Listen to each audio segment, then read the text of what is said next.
News में आपका स्वागत, वंदन, अभिनंदन। एक नए विषय पर हम आपके साथ आपके बीच में उन विद्वानों को, उन विशेषज्ञों को लेकर आए हैं। वरिष्ठ साहित्यकार डॉक्टर आदरणीय कुशलेंद्र श्रीवास्तव जी उपस्थित हैं। उनका सोशल इंडिया में स्वागत, वंदन, अभिनंदन करता हूं। साथ ही साथ में आज हमारे साथ डॉक्टर अजय जी जायसवाल, हिंदी पत्रकारिता में PhD की है, सागर विश्वविद्यालय से MA किया है और साथ ही साथ 3 पीढ़ी से पुरातत्व विभाग के कार्य में संलग्न है। आदरणीय अजय भैया का आपका स्वागत, वंदन, सोशल इंडिया न्यूज पर करता हूँ। भारत रहस्यमयी दुनिया का खजाना लेकर चल रहा है। भारत देश अनेक ऐसे रहस्यों से डूबा भरा हुआ है जिसमें अनेकों नई विधाओं में आपको मिलेगा। एक नए विषय को आपके प्रस्तुत कर रहे हैं जिसमें हमारे क्षेत्र नरसिंहपुर जिला मध्य प्रदेश से चौगान का किला है। चौगान का किला जिसके कई सवालों से घिरा हुआ है। यह पर्यटक स्थल के रूप में बनेगा नहीं बनेगा, यह समाज के ऊपर डिपेंड करता है, क्योंकि शासन प्रशासन परिवर्तित होते रहते हैं। कई शासन प्रशासन बदल चुके हैं, नए आए हैं, नई सरकार सत्ता आई है। उस नई सरकार सत्ता में क्या नया परिवर्तन होगा। विगत दिवस हमारे यहाँ पर पर्यटन अध्यक्ष आदरणीय विनोद जी गोटिया जी आए, जिन्होंने इस पर विषय पर रखा कि गाडावारा को एक पर्यटन स्थल मिलना चाहिए, जिसमें कई विधाओं पर, कई विषय स्थानों पर उन्होंने चिन्हित करने के लिए आदेश निर्देश दिए। हम आपको सुनाएंगे उन पर उन्होंने क्या कहा है। मुझे आज ही छोटा जबलपुर के बारे में भी बताया गया है, पहले कभी इस विषय में चर्चा हुई नहीं और मैं अपनी टीम भेज के सब जगह का मुआयना करवा लूँगा और जहाँ जो बेहतर हो सके वो करने का प्रयास करेंगे। अछूता नहीं रहेगा गाडरवारा पर्यटन के विकास के क्रम में। पर उन विषयों पर आपसे प्रकाश डालने के लिए हमारे बीच में स्टूडियो में आदरणीय कुशलेंद्र श्रीवास्तव जी उपस्थित हैं। हम उनसे समझना चाहेंगे कि गाडावारा क्षेत्र की लोकप्रियता के लिए पर्यटन किस स्थल को चुना जा सकता है। आदरणीय कुशलेंद्र श्रीवास्तव। गाडावारा बहुत ऐतिहासिक क्षेत्र है और ऐतिहासिक होने के कारण इसमें पर्यटन स्थल की बहुत सारी संभावनाएं छुपी हुई हैं। इतिहास को लेके आम व्यक्ति की अपनी जिज्ञासा रहती है और उस जिज्ञासा को यदि हम पर्यटन स्थल के रूप में डेवलप कर पाएँ तो ये हमको लग रहा है क्षेत्र के लिए बहुत लाभप्रद होगा। आपको ध्यान होगा कि कभी हमारे यहाँ का क्षेत्र गोटेटोरिया का जामगांव इतना डेवलप पर्यटन स्थल बन चुका था कि यहाँ पे फिल्मी एक्टर तक आके उन्होंने यहाँ शूटिंग की और कुछ दिन अपना यहाँ पिकनिक भी मनाई। आप सोचें कि 1964-67 की वो घटना जब यहाँ फिल्मी एक्टर आए, यदि उस समय से इस क्षेत्र पे हम ध्यान दिए रहते और पर्यटन स्थल के रूप में डेवलप करने का प्रयास करते तो आज इस क्षेत्र में बहुत सारे ऐसे स्पॉट हैं जो पर्यटन स्थल के रूप में स्थापित हो चुके होते।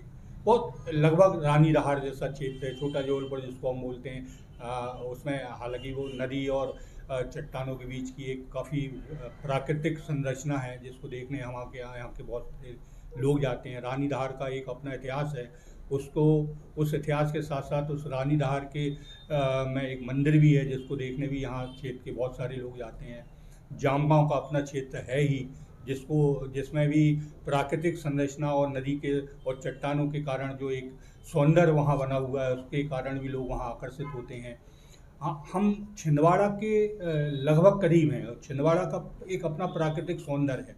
छिंदवाड़ा और नरसिंहपुर जिला के या गाडावारा तहसील का जामगांव का जो क्षेत्र है ये एक प्रमुख पर्यटन स्थल के रूप में हम डेवलप कर सकते हैं।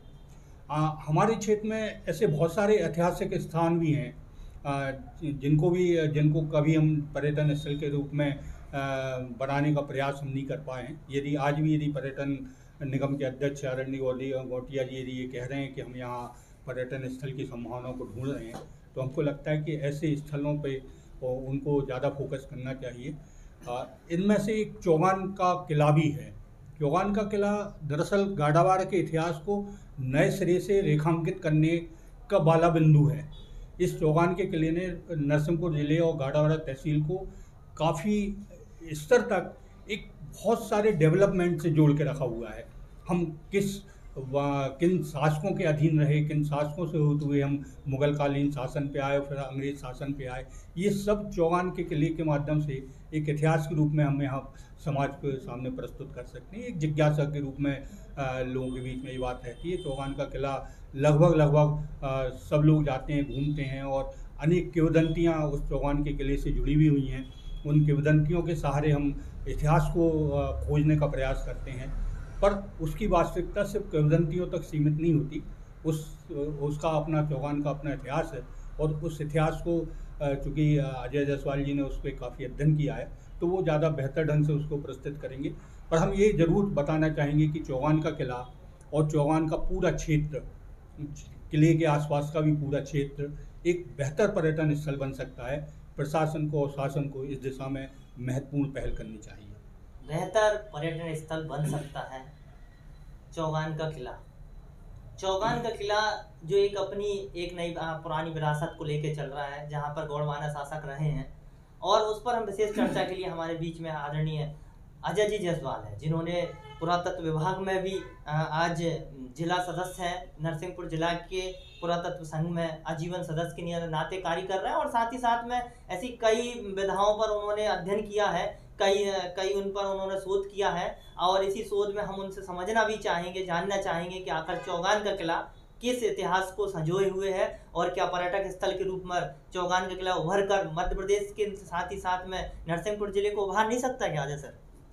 आशीष भाई, हम चौगान किले पर बात करें उसके पहले मैं एक छोटी सी बात रखना चाहता हूं पर्यटन के उसमें विषय में, कि गाडरवारा जो धरा है वो ओशो रजनीश का जीवन यहाँ गुजरा, तो उनका जो क्रीड़ा स्थल है वो भी उभर कर आ सकता है। और महर्षि महेश योगी जो थे, जिन्होंने वेद विज्ञान को पूरी दुनिया में फैलाया, उनका बचपन भी यहाँ पर चीचली के पास गुजरा, तो हम उस पर भी एक रिसर्च कर सकते हैं। फिर उसके बाद यहाँ पर एक बहुत अच्छी संभावना, जहाँ सक्कर नदी जो है नर्मदा जी से मिलती है, वहाँ पर अमोदा गांव में फॉसिल्स बहुत खुले में बिखरे हुए पड़े हैं और बहुत अच्छी स्थिति में हैं, तो उसको बहुत ज़्यादा उसमें मतलब खर्च भी नहीं आएगा, और अगर मान लो वो डेवलप होती है पर्यटन के हिसाब से, तो बहुत अच्छा केंद्र वो बन सकता है। और मैं तो ये कहूँगा कि पूरी दुनिया में नर्मदा घाटी में होशंगाबाद ज़िला और नरसिंहपुर ज़िला वो बहुत ज़्यादा महत्वपूर्ण है, तो हम उसको भी डेवलप कर सकते हैं। अब मैं आता हूँ चौगान किले पर। गोंडवाना का गौरव चौगान किला। चौगान किला को अभी तक जो है शासकीय दस्तावेजों में गोंड राजा संग्राम शाह के द्वारा निर्मित बताया गया है, जो कि दुर्गावती के ससुर थे। पर बाद में जो नई खोजें हुई हैं और जिसके पुरातात्विक प्रमाण मेरे पास भी हैं, और इसको 2013 में एक अंतर्राष्ट्रीय सेमिनार हुआ था, जिसके अध्यक्ष जो हैं ईश्वरदास जी रोहानी थे, जो विधानसभा अध्यक्ष थे, और छत्तीसगढ़ के राज्यपाल शेखर जी जो थे, उन्होंने उसका उद्घाटन किया था। उस सेमिनार में देश और विदेश के विद्वान लोग आए हुए थे, जो गौंड और जनजातियों पर जिन्होंने काम किया था अलग अलग क्षेत्रों में। उसमें मेरे को भी आमंत्रित किया गया था, और उसमें मैंने अपने प्रमाणों के द्वारा देश और विदेश के जो गौंड जनजाति पर काम कर रहे हैं उनके सामने अपनी नई खोजों को रखा था, जिसको उन्होंने मुक्त कंठ से सराहा था, और उन्होंने भी ये माना था कि आपकी जो रिसर्च है ये वास्तव में बहुत महत्वपूर्ण है। और उस रिसर्च में ये साबित हुआ था कि ये जो गोंडवाना का किला है, चौगान किला, वो सिर्फ गोंडों का नहीं है या उससे शुरुआत नहीं हुई है। उसकी पीठिका तो जो गुप्त पीरियड था, यानी 5वीं 6वीं शताब्दी, वहाँ से शुरू हो जाता है, और उस समय उसको चारू दुर्ग के नाम से जाना जाता था। फिर उसके बाद वहाँ पर कलचुरियों ने भी शासन किया। वहाँ पर उनके जो हैं कलचुरियों के पिलर्स हैं, और जो मतलब नक्काशीदार जो भूखंड हैं, मतलब अलग अलग जगह पर वो पाषाण के खंड जो हैं वो बिखरे हुए हैं, और जो आधे से ज़्यादा ज़मीन में दबे हुए हैं। ज़रूरत इस बात की है कि हम उन सब चीज़ों को खोजें, और उसके बाद वहाँ पर एक मतलब उत्खनन का काम वैज्ञानिक तरीके से कराया जाए, तो तो वो बहुत महत्वपूर्ण अपनी भूमिका अदा कर सकता है पूरे देश और मध्य प्रदेश के इतिहास में। पूरे देश और मध्य प्रदेश के इतिहास में अगर चौगान का जो किला है, अगर उसको सही मायने में अगर तराशा जाए, अगर सही मायने में उसका अगर क्रियाकलाप किया जाए, तो शायद कई जो उसमें अनसुलझे रहस्य निकल के आएंगे, वो है निकलना भी चाहिए। आज के समय में हम देख रहे हैं पुरातत्व के लिए और पर्यटन के लिए एक से एक बड़ी चीजों को नया बनाया जा रहा है, लेकिन क्या वास्तविकता से हम पुराने इतिहास को खत्म करते नहीं जा रहे क्या आदरणीय कुशलेंद्र जी? देखो, हमारे क्षेत्र में जैसे अजय जी ने बोला भी, ये अमोदा का भी उदाहरण दिया उनने, ऐसे बहुत सारे ऐसे क्षेत्र हैं जहाँ उत्खनन बहुत आवश्यक हो गया है। ये उत्खनन दरअसल हमको हमारे इतिहास से जोड़ेंगे, हमारे उन बिंदुओं से जोड़ेंगे जहाँ से एक्चुअली हमारे क्षेत्र का विकास होना शुरू हुआ है। आपको ध्यान हो कि पुस्तकालय में अजय ने एक फॉसिल्स खोजा था, वो फॉसिल्स रखा हुआ है, जिसको ये बताया जा रहा है कि डायनासोर का फॉसिल्स है वो, और जबड़े का एक भाग है, और ये भी बताया गया वो करोड़ों वर्ष पुराना है। यदि गाडावाड़ा क्षेत्र के मिड शहर में यदि फॉसिल्स मिल रहा है डायनासोर का, इसका मतलब ये है कि इसका इतिहास आज जो है उससे कहीं बहुत ज़्यादा अछूता है, जिसको हम व्यक्त यहाँ पे प्रस्तुत नहीं कर पाए हैं। तो एक बार उत्खनन निश्चित रूप से बहुत सारे ऐसे क्षेत्रों का होना चाहिए जहाँ जहाँ अतीत से जुड़ी कुछ संभावनाएं जुड़ी हुई हैं। चौगान के किले को लेके अजय भाई ने सही बोला है कि वहाँ कुछ ऐसे चीज़ें दबी हो सकती हैं, ऐसे इतिहास दबे हो सकते हैं जिनका यदि एक बार गवर्नमेंट उत्खनन करे और उसमें से इतिहास को खोजने का प्रयास करे, तो ये निश्चित रूप से चौगान का किला, जिसको हम गोंडवाना का किला मानते हैं, गोंडवाना वन से जोड़ के देखते हैं, वो दरअसल अजय भाई के अनुसार बहुत और उसके पहले से जुड़ा हुआ मिलेगा। नए नए रहस्यों के लिए कहते हैं कि पुराने नए रहस्य बनाने से अच्छा पुराने रहस्यों को अवलोकन करके प्रस्तुत करना। आने वाली पीढ़ी बस एक तरफ से ही आगे बढ़ती जा रही है, पीछे का पाठ सपाट होता जा रहा है। अगर उसके लिए आज अगर प्रशासन शासन नहीं चेतता, तो आने वाली पीढ़ी उस इतिहास को खत्म करती जाएगी। कहीं ना कहीं अगर चौगान के किला में कई रहस्य हैं, जैसे अभी तक चौगान का किला गोंडवाना ही उनसे जोड़ा जाता था, साम्राज्य से जोड़ा जाता था, अजय भैया के अनुसार और भी पूर्व है। उस पर विस्तृत से बताइए कि अजय भैया की इतिहास में राजा संग्राम सहाय के नाम से इसे जाना जाता है, लेकिन आपका नया शोध किस विषय पे जाता है? अब मैं आपसे ये भी कहना चाहता हूँ कि इतिहास और सरकारी दस्तावेजों में, तो मैं आपसे ये भी कहना चाहूँगा कि इतिहास के ग्रंथों में और सरकारी दस्तावेजों में तो गाडरवारा शहर और आसपास का इलाका ही अकबर से पहले का नहीं माना जाता। उसमें लिखा हुआ है कि अकबर की मुद्रा यानी अकबर के सिक्के ही यहाँ पर जो हैं वो सबसे पुराने मिले हैं। लेकिन मेरे को खुद को, जब मैं यहाँ नदी के किनारे या दूसरी जगह पर खेतों में जब कहीं घूमता हूँ पुरानी साइट्स पर, तो बरसात के दिनों में वहाँ पर कलचुरी काल के और मांडव के सुल्तानों के, दिल्ली सल्तनत के सिक्के मिलते हैं, ऊपर सतह पर आ जाते हैं वो पानी में। तो हम ये चीज़ कैसे मान लें कि मतलब जो पुरानी खोज है वही अंत है? नई खोजों के द्वारा ये सिद्ध हो रहा है ना कि आपने कहा कि अकबर से पहले के कोई सिक्का नहीं मिला, तो मैं मेरे खुद निजी संग्रह में कम से कम नहीं तो सैकड़ों सिक्के ऐसे हैं जो गाडरवारा क्षेत्र से मिले हैं। तो ये अपने आप में प्रमाण है इस बात का कि यहाँ पर बस्ती पहले थी। यह वास्तव में प्रमाण है कि बस्ती यहाँ पर थी। ऐसा तो होता नहीं है कि आने वाले नया पीढ़ी इस पर आके कहे कि वह हमारी है। हो सकता है इसके पूर्व में भी कोई रहे हैं, कोई शासक ने शासन किया है और इसके प्रमाण धीरे धीरे निकलते हैं, बस अर्थ है उनको दबा दिया जाता है। और दबते दबते लेकिन कहते हैं कि इतिहास पुनः अपनी पुनरावृत्ति करता है। नए समय पे नए समाज के समय के हिसाब से वो उभर कर भी आते हैं। इतिहास के कार्य में राजा संग्राम सहाय के नाम से, इस पर भी एक विषय आपने जो बताया बहुत काफ़ी अध्ययनरत भी है और आपने जो प्रमाणित भी रखा है कि शासन प्रशासन को उस पर भी देखना चाहिए कि नए इतिहास को बनाते समय पुराने इतिहास को भी अपडेट करें। जो पुराने बन रहे हैं उनमें भी आप कुछ ना कुछ संशोधित करें, ताकि आने वाली जो पीढ़ी है उसको भी अपडेट होने की जरूरत है, बिल्कुल, क्योंकि बिल्कुल। वो पुराने जो हमारे स्कूलों में पढ़े थे हमने अकबर ही पढ़ा था। हाँ। लेकिन आपने जब बताया कि अकबर के उससे भी पहले हैं, तो वास्तव में क्योंकि वो भी तो रहे होंगे हाँ। और उन पर भी चर्चा अगर इस माध्यम से की जा रही है, तो शासन प्रशासन को कहीं ना कहीं अपने इतिहास की किताबों को भी अपडेट करने की आवश्यकता है। आदरणीय कुशलेंद्र जी, इस पर निश्चित रूप से, क्योंकि हमने बहुत सारे इतिहास को अपनी सुविधा के हिसाब से जोड़ के रखा है और बदकिस्मती ये है कि आज भी हम वैसे ही करते जा रहे हैं। दरअसल मूल इतिहास को खोजने का कभी प्रयास नहीं किया गया है, और जो खोजा भी है, अजय भाई जैसे इनकी टीम ने जो पुरातत्व को लेके काम किया है, वो उन क्षेत्रों पर ज़्यादा किया है जो या तो चर्चाओं में थे या जिन पे फोकस था। ऐसे गाड़ावाड़ा जैसे क्षेत्र भी हैं जहाँ इतिहास को, या गाड़ावाड़ा या उसके आसपास के बहुत, बुहानी से भी बहुत सारे इतिहास के बहुत सारी मूर्तियाँ वगैरह मिलती रहीं, उसमें भी इतिहास के कुछ नए बिंदु मिले। पनागढ़ क्षेत्र में भी कुछ ऐसा माना जाता रहा है, सुना जाता रहा है।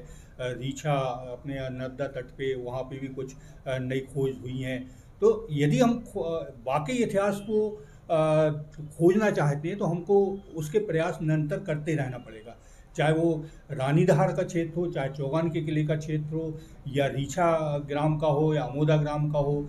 हमारे क्षेत्र में बहुत सारी समय, नर्मदा तट है, नर्मदा पट्टी में ऐसे ऐतिहासिक बिंदु बहुत मिलेंगे, क्योंकि आबादी हमेशा नदी के तट पर बसी है। तो निश्चित रूप से यदि नर्मदा नदी ऐतिहासिक है तो उसके निकट आबादी रही ही होगी, और जो आबादी रही है उसका समय के हिसाब से लुप्त हो गया होगा, उनका इतिहास लुप्त हो गया होगा। तो आज बिल्कुल आवश्यकता है हमको कि हम नए सिरे से एक बार फिर से इतिहास को जानने का प्रयास करें, और हम अपने क्षेत्र से इसकी शुरुआत करें। ये क्षेत्र बढ़ता जाए। अभी हम चित्रकूट गए थे, वहाँ एक मैप था जिसको राम और सीता, हाँ, पथगमन, उसमें हमारे यहाँ ढकोली घाट का पूरा ये दर्शाया गया। होशंगाबाद से चल के राम, सीता जी और लक्ष्मण जी आए और यहाँ से होते हुए आगे बढ़े। तो ये भी बिल्कुल, जब हमने पढ़ा तो हमको एक अनोखा लगा, नया लगा। एक वो डॉक्टर मंजुला शर्मा ने उसमें रिसर्च की, उसने बताया कि यहाँ कभी राजा दशरथ के परदादा, वहाँ उनकी बारात निकली थी यहाँ से होते हुए, अपना नरसिंहपुर ज़िले से होते हुए वो सागर तरफ कहीं गई थी, तो उनका यहाँ पे एक रात विश्राम भी हुआ था। ऐसे बहुत सारी चीज़ें हैं जिनको लेके खोज की जानी चाहिए, और प्रॉपर उसको विधिवत खोज करके नए सिरे से इस पूरे ज़िले का, गाड़ावाड़ा क्षेत्र का पूरा इतिहास प्रस्तुत करना चाहिए, ताकि नई पीढ़ी कम से कम अपने क्षेत्र के इतिहास को तो समझे, तो कहीं ना कहीं नई पीढ़ी नए इतिहास को समझने से लिए पहले पुराने इतिहास को भी समझे। वास्तव में इतिहास बन जाते हैं, लेकिन इतिहास अपडेट नहीं होते। इतिहास जो अभी आपने देखा बस वही होता है, 2, 5, 10, 50 साल, 100 साल नहीं होता। कई हजारों साल होते हैं, उनका भी इतिहास होता है। लेकिन जैसे बताया गया है कि वास्तव में लोग अपने स्वार्थ के हिसाब से कई इतिहासों को अपडेट कर देते हैं। जैसे सही बात भी है कि नर्मदा जो माँ नर्मदा का जो तट है, इसमें आबादी भी रही होगी, और जहाँ जहाँ से माँ नर्मदा बहती हुई गई है, क्योंकि सबसे अच्छा पानी माना जाता था माँ नर्मदा का उस समय भी। और जब माँ नर्मदा है तो उसमें बहती उसमें चौगान के किला में एक कहना चाहिए, एक वाक्या भी है कि बताते हैं कि पारस पत्थर माँ नर्मदा के तालाब का क्या उसका विषय आज भैया? वहाँ पर जो तालाब है, वहाँ पर ये मान्यता है कि वो तालाब नहीं, सिर्फ मतलब नर्मदा ही है वहाँ पर, वो नर्मदा ही हैं। तो वहाँ पर कहते हैं कि अंग्रेज़ों ने हाथी घुमाया कि उसमें पत्थर डला है, पारस पत्थर, जो कि मतलब किसी भी धातु से छुलाया जाएगा तो वो सोने में बदल जाएगी। और राजा प्रेम नारायण जो हैं, वो अपने जो किसान और जो लोग थे, कर्मचारी लोग, उनसे जो है वो टैक्स के रूप में धन नहीं लेते थे। वो उनके टूटे हुए हंसिए हैं, लोहे के बने हुए जो टूल्स हैं, सब्बल हैं, हल हैं कि फाल है, ये इस तरह से वो लेते थे, और उसको अपने पारस पत्थर से छुला के और उसको जो है सोने में बदल लेते थे। इसलिए उनका जो है मतलब सोने का भंडार बहुत था उनके पास, जो कि बाद में आसफ खां जो है वहाँ से ले गया था अकबर के आदेश पर आक्रमण करके। लेकिन वैज्ञानिक रूप से अगर हम बात करें तो ऐसा कोई पत्थर होता नहीं। कुछ मिथक हैं भारतीय दर्शन में जो कि प्राचीन काल से ही हमारे उस मानस में एक जगह बनाए हुए हैं, जैसे स्वर्ग है या नर्क है या कल्प वृक्ष है या कामधेनु हैं, ये इसी तरह का एक पारस पत्थर है कि पर वो सब किंवदंतियाँ हैं और जनमानस में सुनी और सुनाई जाती रही हैं और उसका कोई ज़्यादा मैं समझता हूँ कि मतलब वजूद है नहीं। किंवदंतियाँ होती हैं नहीं होती, इसका हम आकलन तो नहीं कर पाते, क्योंकि समाज जो आकलन कर रहा है वो उसका विषय भी बनता है। अभी जैसे कि कई किंवदंतियों में चलता है कि स्थानीय नागरिकों में भी वहाँ पर किंवदंतियाँ चलती कि यहाँ राजा प्रेम नारायण का सिर अभी भी रखा हुआ है। यह भी एक नई किंवदंती आप मतलब कि वहाँ पर चलती रहती है, सिर रखा हुआ, मतलब कि आप उस पर ही विस्तार से। हाँ, एक किंवदंती ये भी है या परंपरा से सुनाई जाती रही है और सुनी जाती रही है कि दादा ने पिता को सुनाया, पिता ने अपने बेटे को सुनाया कि राजा प्रेम नारायण जो थे उनके ऊपर जब जुझार सिंह ने आक्रमण किया, हरदौल के जो बड़े भाई थे उन्होंने, तो जब पूजा कर रहे थे प्रेम नारायण जी, तो जैसे ही उनने सिर झुकाया और इसने जो है जुझार सिंह ने उनकी गर्दन काट दी और सिर तो वहीं रखा है और जो तुरंत पत्थर का हो गया और धड़ जो है यहाँ बुहानी के पास जो है बगैर सिर के लड़ता चला गया। पर ये भी मतलब यानी अगर हम थोड़ा सोचें, विचार करें अगर इस पर, तो ऐसा होता नहीं है।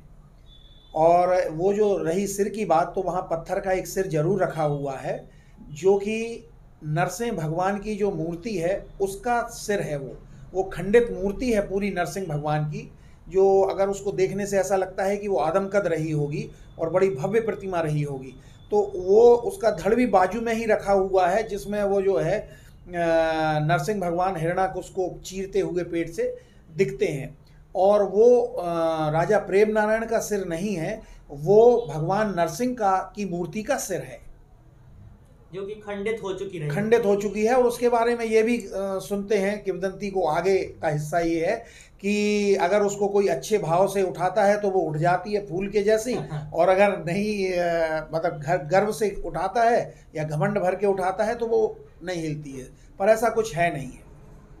आस्था अंधविश्वास का भी कई खेल चौगान के किला में चलता है और उसी चौगान के किला को हम सोशल इंडिया न्यूज के माध्यम से प्रयास करना चाहते हैं कि पर्यटक स्थल के रूप में वो है पहचाने जाने, क्योंकि वो है अपने अंदर कई रहस्यों को लेके चल रहा है। उन रहस्यों को उद्गार करने के लिए वहाँ पर उद्खनन का भी होना आवश्यक है, इतिहासों को समझने का भी आवश्यक है। वहाँ की जो पुराने पुरातत्व निकल रहे हैं उन पर भी विशेष प्रकाश डालने की आवश्यकता है। इस पर और मैं एक बार आदरणीय कुशलेन जी से भी निवेदन रखना चाहता हूँ कि क्या पुरातत्व इस ओर पर क्या काम करना चाहता है और क्या कर सकता है कि आने के वाले समय में गाड़ावारा नरसिंहपुर जिला ऐसे कोई पुरातत्व विभाग या पर्यटन के स्थल के नाम से गाड़ावारा नरसिंहपुर जिला पहचाना जाए।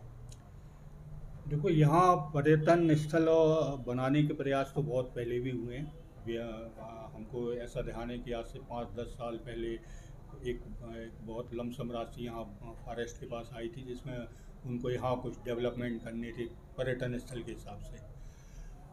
धरातल पे काम नहीं हो पाता, ये हमारे अपने संस्कृति में रच बस गया है। योजनाएं बहुत अच्छी होती हैं और धरातल पे उनकी शून्यता हम देखते रहते हैं। हमको इस समय सिर्फ हमको लग रहा है कि शायद चौगान के किले पे फोकस करना चाहिए, क्योंकि जब डॉक्टर अजय जायसवाल जी बोलते हैं कि चौगान का किला काफ़ी पुराना है, ये गोंडवाना वंश से जुड़ा नहीं है, तो यदि इस पे और फोकस किया जाएगा और इसको न केवल पर्यटन स्थल बनाने की दिशा में बल्कि उसको उत्खनन करके उसके इतिहास को जानने की दिशा में भी यदि प्रयास किया जाएगा तो ये इस क्षेत्र के लोगों के लिए ज़्यादा लाभदायक होगा। क्योंकि ये चौगान का किला स्वतंत्रता संग्राम के पूरे आंदोलन का एक गवाह भी है, न केवल अकबर, जुझार सिंह, आसफ खां, इन सब का नहीं, इसके अलावा भी एक अंग्रेज़ों के शासनकाल में भी जब अंग्रेज़ों ने चौगान के किले को जीता, वहाँ अपना उसको नष्ट किया वगैरह वगैरह, ऐसे बहुत सारे इतिहास बिंदुओं को समेटे हुए। और ये गोंडवाना वंश जिसने 1842, 44 और 57 की लड़ाई में अपने महत्वपूर्ण भूमिका अदा की है, और जब हम आज ये अमृत महोत्सव, आज़ादी का अमृत महोत्सव मना रहे हैं, तो हमको लगता है इससे भी जोड़ के इस पूरे प्रकरण को देखना चाहिए और इतिहास को नए सिरे से समझना चाहिए, जो अजय जायसवाल जी और ज़्यादा बेहतर ढंग से बताएंगे। पर हमको ये मालूम है कि आसफ खां ने न केवल यहाँ लूटा, यहाँ चौहान के किले में जौहर भी हुआ और वहाँ की जो रानियाँ उस समय थी जब आसफ खां ने यहाँ आक्रमण किया और चौहान को लूटा, उन्होंने जौहर किया। एक और इसके बाद जब एक बार और फिर यहाँ हमला किया गया, वो हमको ध्यान नहीं है किसने किया, तब भी राजा ने खुद ने अपनी रानियों को मारा। कमलावती और ये दुर्गावती की बहन थी कमलावती, ये तमाम रानियाँ जो पूरी मन नहीं पाई थी और इनको फिर दिल्ली ले जाया गया था वगैरह वगैरह, ऐसे इतिहास में कहीं ना कहीं आता है। पर इन सब की खोज आवश्यक है, ये तो तय है। और जब हम पर्यटन स्थल बनाने की बात कर रहे हैं तो ये भी तय है कि हमको इसकी पहले खोज करना चाहिए, इसके विधिवत पूरे नए सिरे से इतिहास को जानना चाहिए और फिर इसको पर्यटन स्थल बनाना चाहिए। निश्चित रूप से ये पर्यटन स्थल उन विकसित पर्यटन स्थलों में होगा जो क्षेत्र को राजस्व भी देगा और क्षेत्र को नई पहचान भी देगा। क्षेत्र को राजस्व और पहचान देगा। मैं समझता हूँ कि क्षेत्र ही नहीं बल्कि प्रदेश और प्रदेश में देश को भी एक पहचान के रूप में अपडेट कराएगा। इस पर एक आखिरी प्रश्न मैं और अजय जी से भी रखना चाहता हूँ कि चौगान का किला हम इसको अपडेट्स में अगर इतिहास के पन्नों में बदलना चाहें तो किस नाम से भी बदल सकते हैं, और साथ ही साथ में इतिहास के पन्नों में अगर इसको जोड़ने के लिए अगर प्रशासन शासन अपनी पहल करता है तो उसमें क्या अपडेशन हो सकता है चौगान के किला? सबसे पहली बात तो ये है आशीष भाई कि उसका नाम जो है वो चौगान या चौरागढ़ ही ठीक है और वो रहना भी चाहिए, क्योंकि मतलब सैकड़ों साल से लोग उसको उसी नाम से जानते हैं। ये सही है कि प्राचीन काल में उसको चारू दुर्ग के नाम से जाना जाता था, पर अब उन सब चीज़ों को लोग भूल गए हैं। अब तो सिर्फ उसको चौगान या चौरागढ़ ही कहा जाता है। यहाँ पर एक चीज़ और मैं कहना चाहता हूँ कि 1857 जो पहला प्रयास था संगठित भारतीयों का स्वतंत्रता के लिए, उसके पहले हमारे यहाँ बुंदेला विद्रोह हो चुका था। वो गाडरवारा की भूमि ही थी जहाँ पर सबसे पहले जो है संगठित रूप में और बड़े रूप में बुंदेला विद्रोह हुआ। हमको उस भूमि को नमन करते हुए भी उस रणभूमि को एक स्मारक के रूप में डेवलप करना चाहिए कि वो वहाँ पर मतलब ये वीरों की भूमि है। और वैसे भी चीचली में हमारे यहाँ जो है उन लोगों ने गोलियां खाई हैं, गौराबाई और मनसाराम जी ने, तो वहाँ पर बहुत मतलब लोग हैं जो स्वतंत्रता संग्राम सेनानी रहे हैं। और एक चीज़ मैं कहना चाहता हूँ कि ये जो चौगान किला है इसको अंग्रेज़ों ने तोपों से गिरवा दिया, उसके बाद भी आज खंडहर ये बता रहे हैं कि इमारत बुलंद थी। वास्तव में इमारत बुलंद थी। अंग्रेजों के उन तोपों का गोला सहने के बाद भी हम आज भी जब वहाँ पर जाते हैं देखते हैं तो वास्तव में वहाँ पर कई ऐसी इमारतें हैं जो आज भी अपनी गवाही दे रहे हैं कि यहाँ पर जो इमारत है बुलंद है।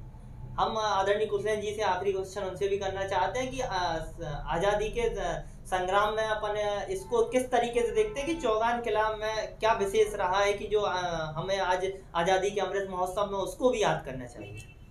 देखो, एक तो महत्वपूर्ण बात यह है कि वो रानी दुर्गावती से जुड़ा रहा है और रानी दुर्गावती को हम जानते हैं कि उन्होंने अंग्रेज़ों के साथ लड़ाई लड़ी, एक लंबी लड़ाई लड़ी अकेले होने के बावजूद भी। और जब किसी समझौते के तहत अंग्रेज़ों ने नरसिंहपुर ज़िले में प्रवेश किया, ये शायद लगभग 1800 के आसपास की बात है, जब उन्होंने इसको नरसिंहपुर ज़िले को जानबूझ के समझौते में लिया था, इसको ऐसा इतिहास में बताया गया है। और उसके पीछे उनकी सोच ये थी कि उनको चौगान का किला या चौरागढ़ का किले को जीतना है। और उन्होंने जैसे ही अपने कब्जे में नरसिंहपुर ज़िला आया तो सबसे पहले उन्होंने पूरा आक्रमण चौगान के किले पे किया।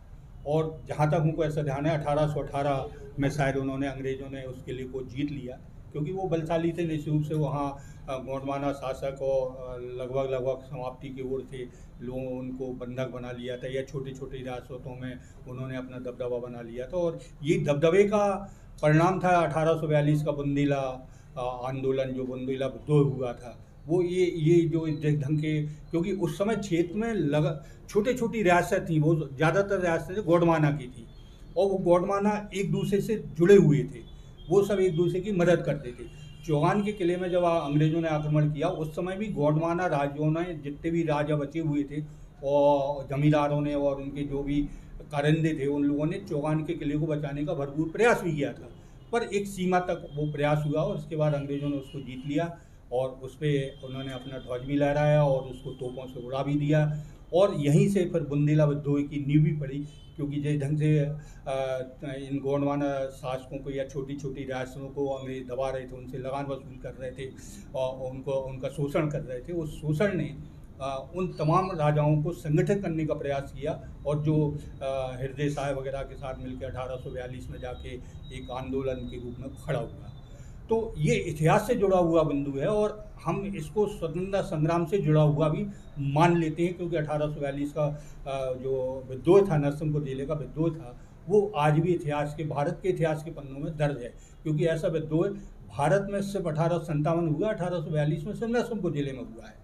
तो ये उस हिसाब से भारत के स्वतंत्रता संग्राम आंदोलन के इतिहास का एक बिंदु है और इस वजह से हम इसको जोड़ते हैं कि हमारे भारत के आज़ादी के अमृत महोत्सव के अवसर पर हमको इस दिशा में एक बार फिर से पहल करना चाहिए कि हम यहाँ के इतिहास को नए ढंग से जोड़ें, यहाँ के स्वतंत्रता संग्राम के इतिहास को नए ढंग से समझने का प्रयास करें और चौगान के किले को फोकस करें, क्योंकि ये हमारे क्षेत्र को अभी तक पहचान देता रहा है, यहाँ से लेकर दिल्ली तक और दिल्ली से लेके तमाम पूरे देश में इस बात की चर्चा रही है कि चौगान का किला एक ऐतिहासिक किला है जिसमें दुर्गावती के शासन यहाँ रहा है। तो एक बार यदि हम इसको नए ढंग से इसको पर्यटन स्थल के रूप में घोषित करते हैं तो हमको लग रहा है ये क्षेत्र के लिए बहुत बड़ी सौगात होगी, बहुत बड़ी उपलब्धि होगी। वास्तव में बहुत गहनार्थ और गूढ़ार्थ विषयों पर आज परिचर्चा हुई और उसमें निकल के क्या सिद्ध होता है कि अगर नरसिंहपुर के इतिहास में अगर किसी चीज़ को अगर महत्वपूर्ण रखना है तो उस महत्वपूर्ण में अगर चौगान का किला को आप अगर पर्यटक स्थल के रूप में नहीं देख पा रहे हैं तो शासन प्रशासन की उसमें कमी है। हम पर्यटन स्थल के स्थापना के लिए चौगान के किला को इसलिए उसमें रखना चाहते हैं क्योंकि यह देश के लिए एक गौरव का विषय भी रहा है और साथ ही साथ में स्वतंत्रता संग्राम में जो लड़ाई लड़ी गई है उसमें कहीं ना कहीं अगर चौगान के किला की लड़ाई को आप जिक्र में रखना चाहते हैं तो वह भी एक यादगार क्षण है। हम शासन प्रशासन से इस माध्यम से भी और सोशल इंडिया के माध्यम की मुहिम से भी हम कहना चाहते हैं कि पर्यटक स्थल और पुरातत्व विभाग अगर उस क्षेत्र के लिए चौगान के किला के लिए कुछ करना चाहे, वहाँ के इतिहास को लोगों के बीच में रखना चाहे तो वास्तव में बहुत बड़ी विरासत के रूप में नरसिंहपुर जिला और प्रदेश के साथ देश को एक नया नाम मिलेगा। इसी के साथ साथ सोशल इंडिया न्यूज के अगले कार्यक्रम में पुनः एक नई बार चर्चा के साथ आपसे मुलाकात होगी। उपस्थित जनों का स्वागत, वंदन, अभिनंदन के साथ आभार व्यक्त